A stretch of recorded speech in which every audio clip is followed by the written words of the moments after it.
ये एलईडी पाकिस्तान की हुकूमत की आईएसआई की एक नाजायज औलाद है। पहलगाम आतंकी हमले के बाद पूरे देश में पाकिस्तान के खिलाफ गुस्सा उबल रहा है।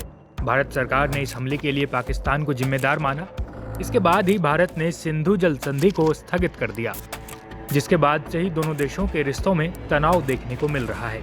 दूसरी तरफ एलओसी पर पाकिस्तान लगातार सीज फायर का वायलेशन कर घुसपैठ करने की कोशिश कर रहा है और कई पाकिस्तानी नेताओं ने परमाणु हमले की धमकी भी दे दिया है। इस बीच एआईएमएम के नेता असदुद्दीन ओवैसी ने पाकिस्तान पर जमकर हमला बोला है।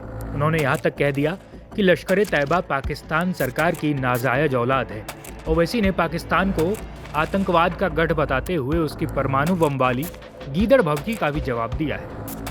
ओवैसी ने कहा कि पाकिस्तान सालों से अपने देश में भारत के खिलाफ आतंकियों को ट्रेनिंग दे रहा है।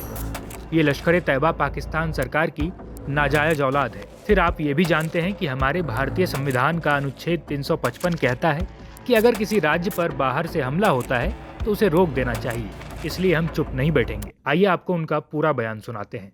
मगर इस तरह से आकर हमारी भारत की सरजमीन पर हमला करना और मजहब पूछ कर किसी को गोली मारना, तुम कौन से दीन की बात कर रहे हो? तुम तो खवारिज से बदतर हो, तुम तो आईसिस के जानशीन हो जो हरकत किए हैं।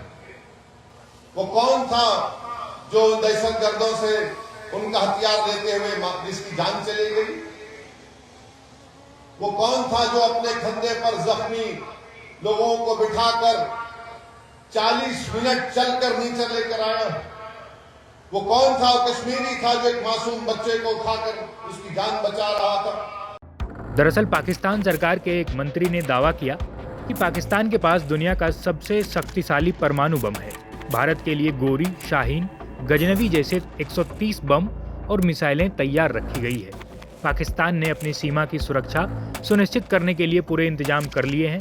अगर भारत कुछ करने की हिम्मत करता है तो उसे भारी नुकसान उठाना पड़ सकता है। पाकिस्तानी नेता के इसी बयान पर ओवैसी भड़क गए थे। पहलगाम हमले को अब कुछ दिन बीत चुके हैं, लेकिन भारत और पाकिस्तान के बीच रिश्ते हर बीतते दिन और ज्यादा बिगड़ते जा रहे हैं। भारत सरकार साफ कर चुकी है कि आतंकियों को बख्शा नहीं जाएगा। ऐसे में किसी बड़े हमले की सुगबुगाहट तेज है। बड़ी बात यह है कि पूरा विपक्ष मजबूती के साथ सरकार के साथ खड़ा है और हर कार्रवाई को अपना समर्थन दे रहा है।